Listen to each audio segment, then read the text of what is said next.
Hello, welcome to Eyewitness Report. This week's edition takes a look at the experiences of motorists and commuters as fuel scarcity enters its fourth week. The program will also highlight the efforts of relevant authorities and stakeholders in ameliorating the situation. We'll also set our eyes on illegal wood logging activities in Boki local government area of Cross River State. These and more shortly. I am Yomi Otaibi.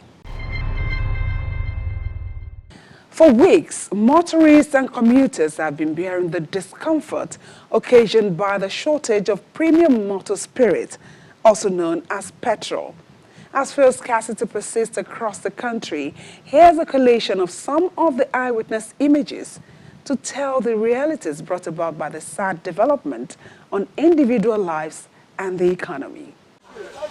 Long queues of motorists at fuel stations in Abuja, Nigeria's capital city.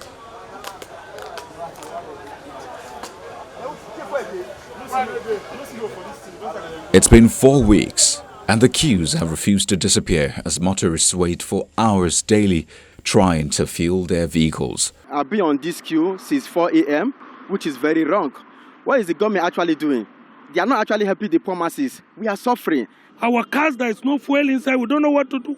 Please, we are begging the federal government to look at our problem now. At least let this fuel. Let us at least see what we can be able to do.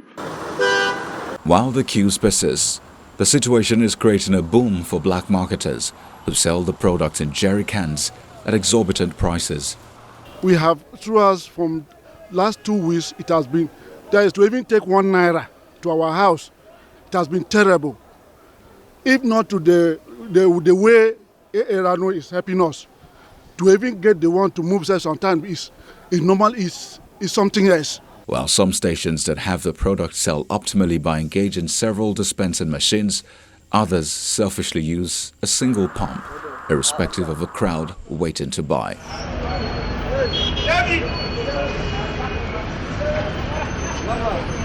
The situation appears unabated, despite assurances from the marketers. The gap that was created by this adulterated product really caused the scarcity. And NNPC are trying to make some sort of interventions, and they are on it. And I'm sure within next week or so, the fuel queues will go down. Since the beginning of this crisis, I don't think there's any day we didn't sell fuel. We sell fuel every day. As I'm talking to you yesterday, we have 22 stations, Abuja zone. We received 20 trucks. Definitely within a week, this one will go up. If we continue getting it regularly. In an attempt to address the situation, officials of the Nigerian Midstream and Downstream Petroleum Regulatory Authority embark on an inspection tour to alleviate the plight of motorists.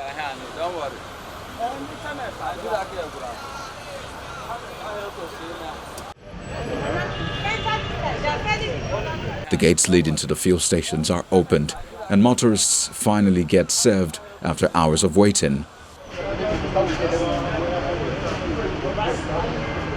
Officials of the agency warn petrol stations to comply with the directive to dispense the product to motorists or face sanctions. We have also made contact. We are working with NNPC to ensure that the strategic intervention products are released. The focus today is to ensure that there is no hoarding out there. And any station we find that they are hoarding their products, they will be penalized. And the charges for penalty is 200 naira per liter, depending on the quantity you have. And those pumps that are selling to jerry cans is 100,000 per jerry can. And any pump that is under dispensing, each pump are charged 100,000. That's why we are going out to notify the public that we are out to monitor the products and ensure that the product gets to the masses. It is not the picture-perfect reality that motorists and other petrol engine users want to see. The situation in Abuja is not far from the painting at petrol stations in Lagos.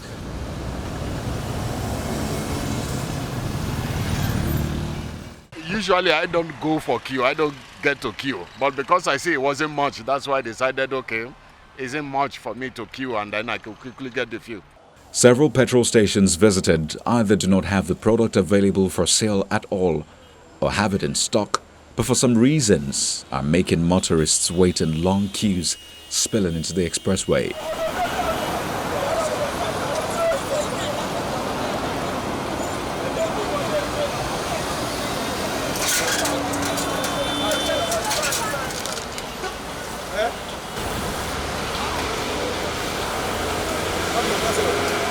This is an opportunity for me. All the filling stations have been cutting across along the line. How will I put that particular English? Now they've even made me to be speaking rubbish English. So I try to navigate here. I have to buy my way before I could get here. I have to pay those guys 500 before I could be here. Pay the money already now. The line is no more moving. The attendant, they prefer sending to the jerry cans at the expense of we, the cars. So we've been here more than close to 2 hours now. They are not attending to us simply because we are not bribing, we are not giving them money. So they are attending to the jerry cans, like 1 million jerry cans, no space for the vehicle. Nigeria, you will suffer to get money and you still suffer to spend that particular money. So now, are we to continue like this? See the road, see the queue here. So it is a terrible situation. This is in no way the situation in all gas stations, especially for those who are shut, for possible reasons of running out of the product or for what has been speculated about marketers cashing in on a bad situation to sell only at odd hours or above the approved unit price. Buyers seeking to fill their jerrycans for home or business purposes have similar tales of woe to share. My keg was on the spot for about an hour. Then it started moving a bit, small time, it stopped again. Then I got mad. I was like, what's going on here? I went to the front to meet the guy in charge. Then he told me the person on top asked him to sell for several people first before attending to us again. Meanwhile, some cars were coming with about 7-8 kegs. They will buy their own 70 liters, then carry other people's kegs, 25 liters, and wasting everybody's time. No coordination, no nothing. Then I had to shout and cancel everything. Then they had to stop selling there for a while. Or for the meantime, while I was there, they said they would sell for me because I had to scatter everything. And I came here. So since I came here now, that's my keg there, that 50-liter keg. So that's where I've been since I came. So I've been here since like 30 minutes. Although there they sell fuel per liter 165, but they collect 500 naira for keg. Then they sell here 190, then they collect 200 naira per keg. So it's still kind of the same thing, but I think it's better there, but the coordination is poor. Then the coordination is a bit good here, but the cost is high. So we just get it anyhow. We cannot see fuel buy. So as we here, we don't know how long we're going to reach us here now. So I be the thing. Jerry can now I've never returned it. If I get there, now I go know how much they want sell for me. Now my own I think okay, one night. Okay, it's one night for per liter. The thing they move gradually now. So now because now right now the motor no longer queue for that. They leave one also for keg now, so we are happy for that. The desperation led to a sudden accident here at the mobile petrol station along the Lagos-Ibadan Expressway, where a driver trying to make his way out drove over the feet of a male bystander.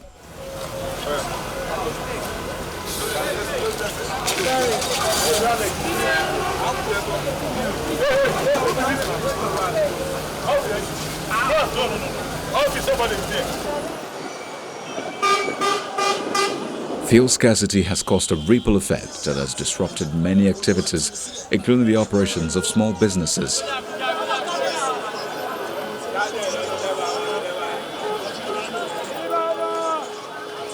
Since the commodity became scarce, Antonia, a food vendor, says it's been difficult running her business. Since this fuel scarcity, we cannot even buy fuel. We don't even get it to buy anymore. I know that they don't even have it in their filling stations. They have it, but they are not saying they are holding it. They are not selling because they want to increase it. In this situation we are going to, this what we are going through in this Nigeria now. I'm very, very surprised to see that fuel, Nigerian government will allow fuel to add problem to our problem again. This is what we are going through already. Since last week now, no fuel. We cannot even get to put in our generator to run this business. I don't even get customers. You can see my shop, no window, and I must run generator so that for at least to get lights, or to get cross ventilation. If there's no generator, no light, no customer comes in here. So even yesterday I sent this boy to go and get me fuel. He didn't get to buy. I'm just managing now. This light they just brought now, just for like, let me say, it will be too long with 1 hour 30 minutes. Everywhere will be blackout again. I don't know what they want us to do in this country. No light to even preserve it. That's why I do one cup. Like today now, where I used to cook 5 cups of rice before, I cooked 1. Only 1 that I will serve for the whole day because there's no light. So there's no way I can preserve it in the fridge. No light anywhere, no fuel, nothing. People are trekking. I trekked to this place this morning because they increased their transport. The transporter, they increased their this thing. Where I paid 15 naira before, today it's 150 I paid. So why some people could not even pay 100 naira, they trekked. It's not good. Government should try and help us. So this one is not good. Oh. They should try and help us. We are human beings. They too, they are human beings. We don't deserve this scarcity at all. Nigeria does not deserve this fuel scarcity at all for now. Look at our youths. They are all hungry. They go in for rituals. Imagine somebody will be eating his poo-poo. We poo-poo and eat it in the street because we want to make money. Because there's no job. As I'm here, look, yesterday I was washing plates. A grown-up man came to me and said, Madam, please give me, I need a job. What do you want to do? He said he need a job. I was sad. The man was serious. A family man. Madam, please, do you have any job for me?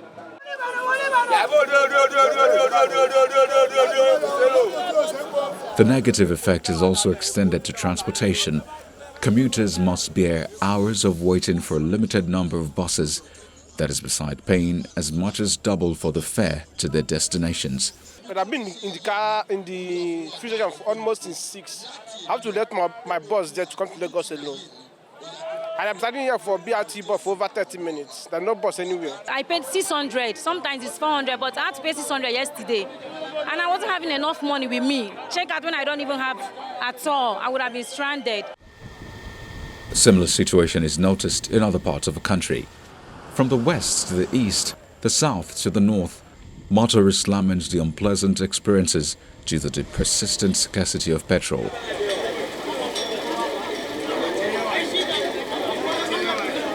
On the heels of recent efforts at flooding the downstream with more petrol supply, the Minister of State for Petroleum Resources, Mr. Timipre Silva, visited the Nigerian National Petroleum Company Limited. And after being extensively briefed, the minister says he's optimistic that the situation will abate in days. This kind of supply disruptions are like accidents. They are not desirable, you don't expect them to happen. But they do happen once in a while. You will agree with me that this administration has done well as far as fuel supply is concerned. But of course, accidents do happen. This is one of those accidents that was not foreseen. But I'm quite happy today to hear from the GMD and the Authority Chief Executive all that they are doing to ensure that this problem is brought under control. From what they have told me, I believe that in a few days, a matter of days, we will see that this problem will be totally back to normal. Everybody is putting every effort to ensure that the supply disruption is overcome. In a related development, the Group Managing Director and Chief Executive Officer of the NNPC Limited, Mr. Melekiari, reveals that the company has engaged the services of government security agencies to ensure that all products loaded get to the right destination. Mr. Kiari, while speaking on the supply disruptions in petroleum supply, says the NNPC has over 1.7 billion litres of PMS, both on marine and on the land, and do not have any plan to adjust the current price of PMS in the market. We have adequate supply. Supply means that where is it? We have them in marine, we have them in depots. Loadings are going on. If there is no product, you cannot load out of the depots, and therefore 24-hour loadings are taking place, and you will see this change.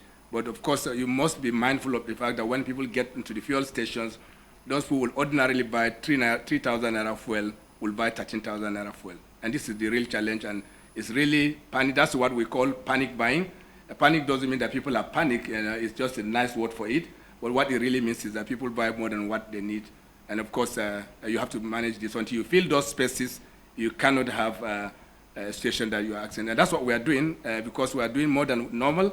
We are supplying more than one and a half of what is normal, and that will surely fill that gap.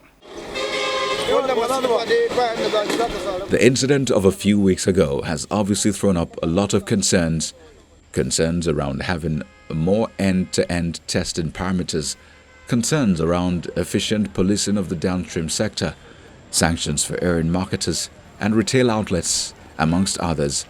Hopefully, authorities will respond to these concerns with a view to not just forestall a future occurrence, but a rapid response when it does happen.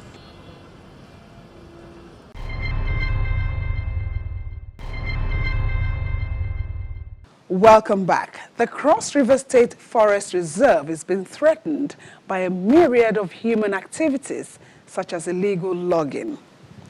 It may no longer be a tea party for those involved as the state government tightens measures to deal with illegal wood loggers and save the environment from degradation.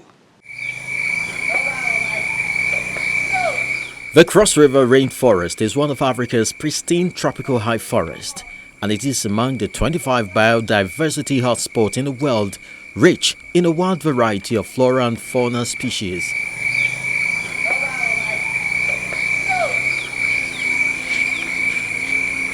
However, due to ecological factors, the integrity of this forest is being threatened by a myriad of human activities. Noticeable among them is illegal logging that's going on without control across different communities. With a lead from Eyewitnesses, Channels Television journeyed through Bashu community towards the forest. The activities of logging along the route are mind-blowing. Piles of already processed trees are placed on the road, set to be transported to various destinations we are not privy to.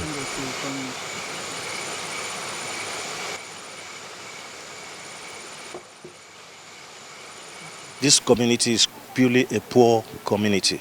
We don't even have godfathers outside who could manage us and give us all we are expected. So if there's anything like the woods you saw there, we are merely doing that to sustain. We are doing it to sustain because we don't have any source of revenue that could be generated in this place. So please, the woods you see there are no problem, and I don't look at it as a problem. The spate of illegal logging is becoming worrisome to tourists and nature enthusiasts, both local and international, as well as the Cross River State government.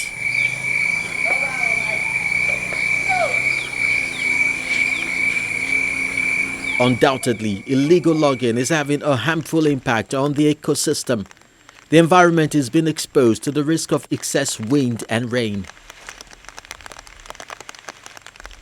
Some communities within the forest zone have been dislocated and their landmass completely eroded, thus creating other environmental challenges. They are like aliens. Most of the people have been entering here, cutting woods. So I think the government need to say something about it, because most of the economic trees that were supposed to be used for our future purposes have been brought down, and a lot of things are not going the way they ought to be.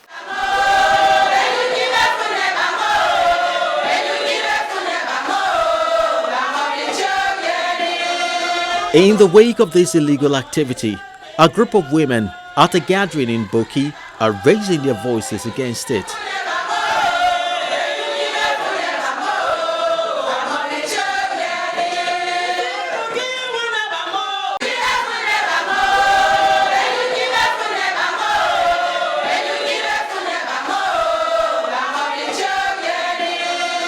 The gathering is to further challenge members of the communities to come up with initiatives and practices towards restoring the forest. The way out is, number one, for every Boki son and daughter to rise up for us to stop logging completely, absolutely.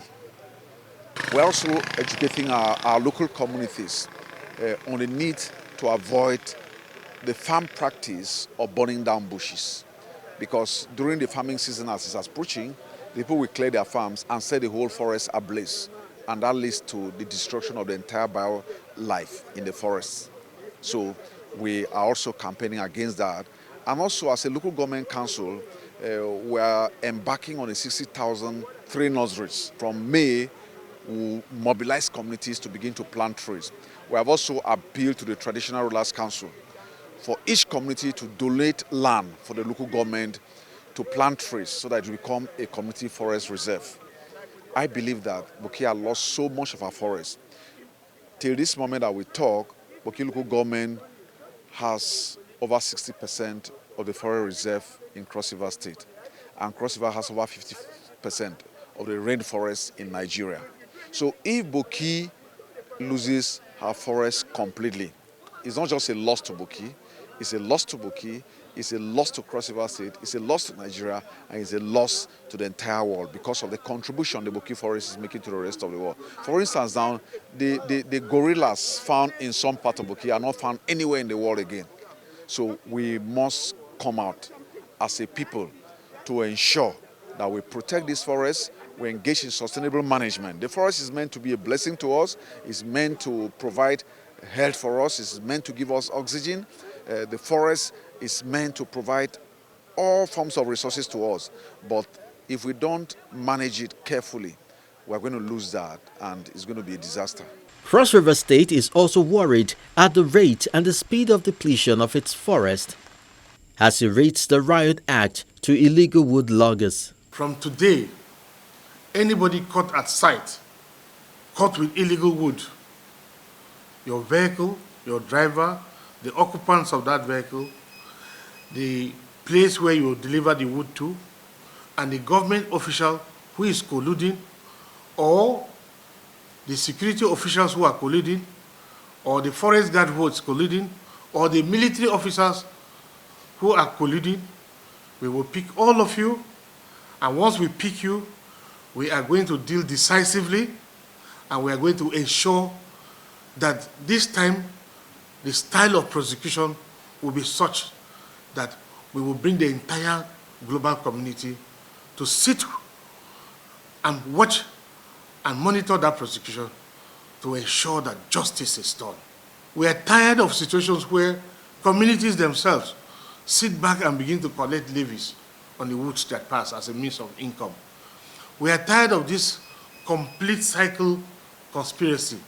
And so to break the chain, an unknown task force, which is a complete espionage on the criminality that is going on in this forest theft. Whoever is caught, he will face the full wrath of the law. And this time, followed up with physical, economic steps that will make sure that any other person is completely discouraged. We must definitely use some people in government and some people who think that they have a relationship with government or with the governor or anybody for that matter. We must use some of them as scapegoats. And please don't hold back any name you know, no matter who the person is. Environmental degradation is a serious issue that should not be treated with kid gloves. The Cross River State government says it would require the support of all in ensuring that illegal wood logging is successfully eradicated. Your participation in the program goes beyond being an audience. Your mobile device could do much more if you can capture activities in your area and send them to our Eyewitness portal on the Channels TV app, which you can download from the various app stores online. We'll follow up with you as the Eyewitness reporter. Time to see some of the pictures for the week.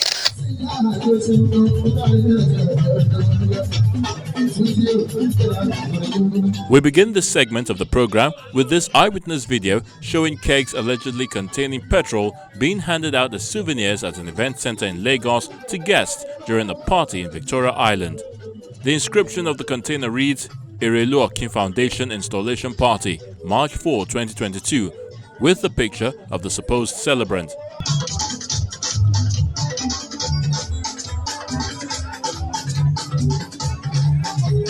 In a press statement, the Lagos State Commissioner for Information and Strategy, Gbenga Omotosho, described the action as dangerous and that the Lagos State government has mandated the State Safety Commission to investigate the matter and ensure that all parties involved are made to account for it. The next picture from Ogun State represents a lifeless body of a man being looked at from the road by residents and sympathizers after he was hit by a car at the Arekpo section of the renovated Lagos-Ibadan Expressway in Ogun State. The eyewitness says the man was hit while crossing the road. The reporter lamented the spate of accidents involving pedestrians and appealed to the Federal Ministry of Works and Housing to construct a pedestrian bridge where the incident occurred to serve residents, especially women, school children, the handicapped and the elderly, who take the risk of running across the expressway as they set out for their daily endeavors. Finally, these pictures from Yobe State captures the extent of damage on 2 cars involved in a road accident along Potiskum-Bauchi Road. The eyewitness reported that 12 people died in the accident, while 12 others sustained various degrees of injury after an 18-seater Hummer bus and a Vectra saloon car collided near Lanzai, a border community in Bauchi. The incident was confirmed by Zonal Commander of the Federal Road Safety Corps, Rotimi Adeleye, who attributed the accident to overspeeding. Thanks for those pictures and videos. That's it on this edition of the program. See you again next week. I am Yomi Otaigbe.